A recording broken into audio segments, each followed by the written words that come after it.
네, 안녕하세요. 시아입니다. 오늘은 이제 어릴 때 가정 환경이라고 해야 되나? 어린 만약에 나가 있어요. 나가 있는데 어린 시절을 테마를 잡아서 이런저런 이야기를 해보고 싶어서 왔습니다. 우리가 심리학에서도 그렇고 우리 사주에서도 그렇고 꼭 확인을 해야 될 게 이 내담자의 어린 시절이에요. 그 어린 시절을 왜 중요하게 봐야 할지 조금만 생각을 해보면, 또는 어떻게 보면 당연하다라고 생각을 하잖아요. 어, 그래서 심리학에서도 이 어린 시절에 어떤 영향을 받았는지, 그 다음에 심리, 그 다음에 사주에서도 어린 시절을 보려면 대운을 어떻게 시작을 했는지를 보는 게 중요해요. 왜냐하면 대운에서 어릴 때부터 뭐 예를 들어서 뭐 무토가 왔다, 또는 뭐 자수가 왔다, 그 다음에 임수가 왔다 하면은, 무토는 우리 자수를 불러오니까 이 우울감을 느낄 거고, 오이 자자가 이상하다.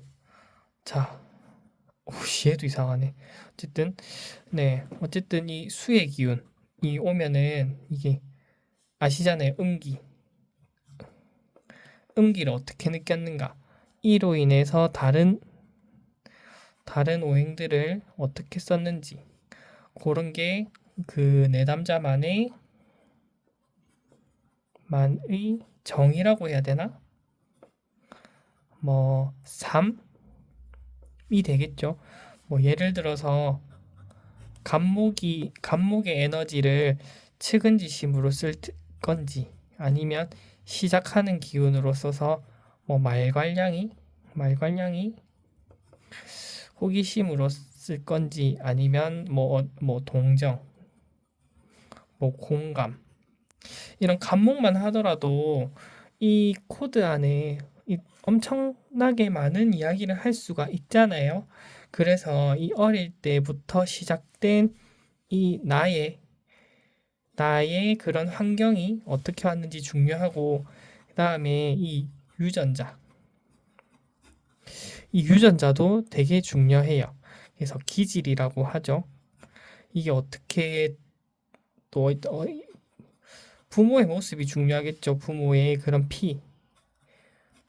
요런 게 중요할 거고, 뭐 유전병이 있을 수도 있고 성격도 있을 수 있고. 제일 쉽게 파악을 하는 게, 우리 어릴 때 사진을 보면 자는 모습이 아이와 부모가 똑같은 모습으로 자잖아요. 그러면 그 순간을 보고 행복감을 느끼는 것 또한 이런 유전자, 기질을 확인하는 게 아닐까, 그런 생각을 해보고요. 그 다음에 저는 이제 이 심리에서도 그렇지만은 사주 이걸 연관을 하는 게, 처음에 이게 만나는 관, 내가 처음 만나는 관이 이 어린 시절의 이런 가정의 형태, 형태이고, 이게 최초로 맞이하는 최초의 타인입니다. 처음에는 이 아이가, 이건 다 이론이고 추측이지만 저도 굉장히 신빙성 있고 생각을 하는 게, 이 엄마 뱃속에서 10개월을 있기 때문에 이게 엄마와 나를 동일시해요. 그래서 뭐 태교도 중요할 것이고, 태교 뭐 등등등 다 중요할 것이고, 뭐 상관없다 하시는 분들도 있고, 어쨌든 좋은 게 좋은 거니까 네, 동일시를 하는데, 일단 출생을 하게 되면 최초의 타인을 맞이하는 게 엄마 또는 아빠일 수 있고, 요즘은 다른 형태가 있기 때문에 제가 가족이라 쓰지 않고 가정의 형태라고 표현을 했습니다. 각자만의 사연이 있잖아요. 각자의 사연. 그래서 다시 돌아가서 이런 관을 맞이하는 것이기 때문에 최초의 타인, 최초의 타인이 이렇게 연결이 되겠죠. 그래서 이 어린 시절이 또 중요할 것이고요. 이 관 속에서부터 우리는 어쩔 수 없이 무인도에서 살지 않는 이상, 어떻게 보면은 무인도라고 하는 이 땅 위에서 살지 않는 이상, 아직 뭐 우리 인어가 있는지는 모르니까 바닷속에서 사는지는 잘 모르잖아요. 요거는 임수는 좀 배제하고 무인도. 어우씨, 갑자기 무토가 생각이 안 나네. 무인도 땅 위에서 사는 최초의 간이다 보니까 굉장히 중요하고, 이 관과 유전자의 기질과 그다음에 이런 관이 또 환경일 것이고, 제가 또 따로 이렇게 분리를 해보면 좋을 것 같아요. 왜냐면 이 심리학에서는 유전과 환경을 보지만은 이 관성, 나의 관성, 사주적인 측면은 없는 것 같아요.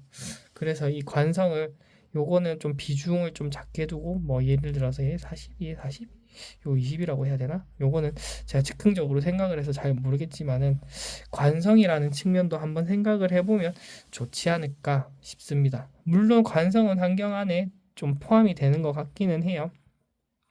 하지만 사주 대운에서도 보면은 이런 환경 속에서도, 하지만은 이 어떻게 보면은 제가 이 관성이라고 표현하는 게, 저는 사주의 8개의 글자를 통틀어서 유전과 환경을 여기서 원래 50인데 10씩 빼먹었다. 그래서 사주적인 측면도 보면 좋지 않을까.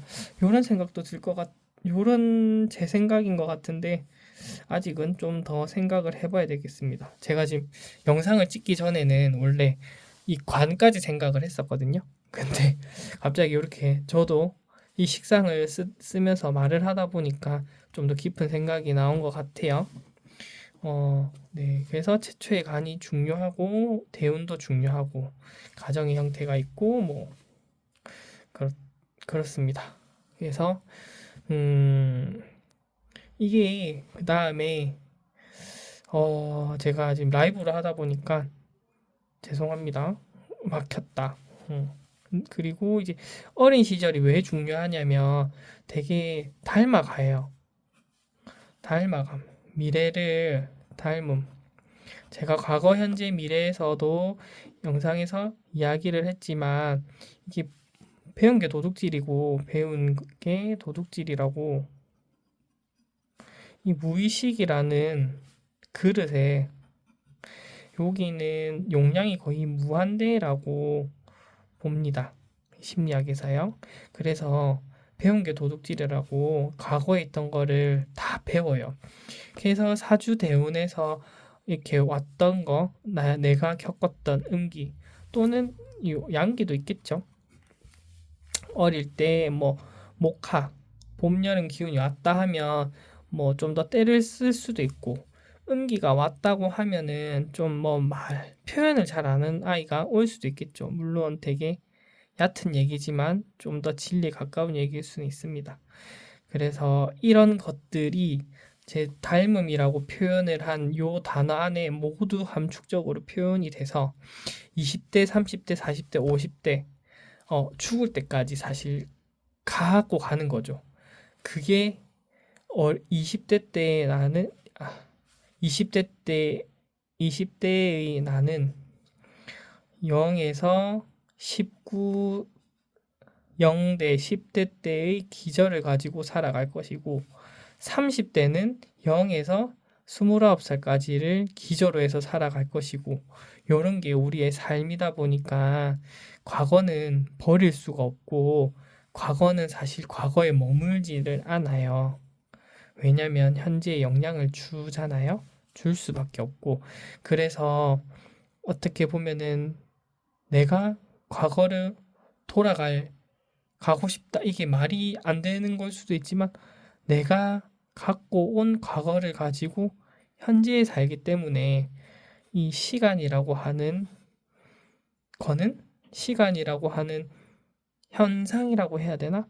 그게 의미가 없다 라고 이런 식으로 얘기하면 물리적으로, 논리적으로 또는 말이 되기 때문에, 크게 과거에 연연하지 말고 현재에 열심히 살아라 라고 얘기를 하는 것도 맞다고 저는 생각을 합니다. 그래서 뭐 현재 뭐 미래는 아직 오지도 않았으니까 뭐 열심히 살면 오는 거니까 뭐 당연한 거고, 어쨌든 이 닮음이라고 하는 저의 표현 속에 이런 과거의 기운이 다 함축돼 있는 포인트가 돼버렸네요. 음,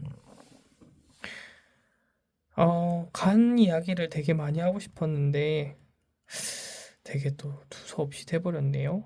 음,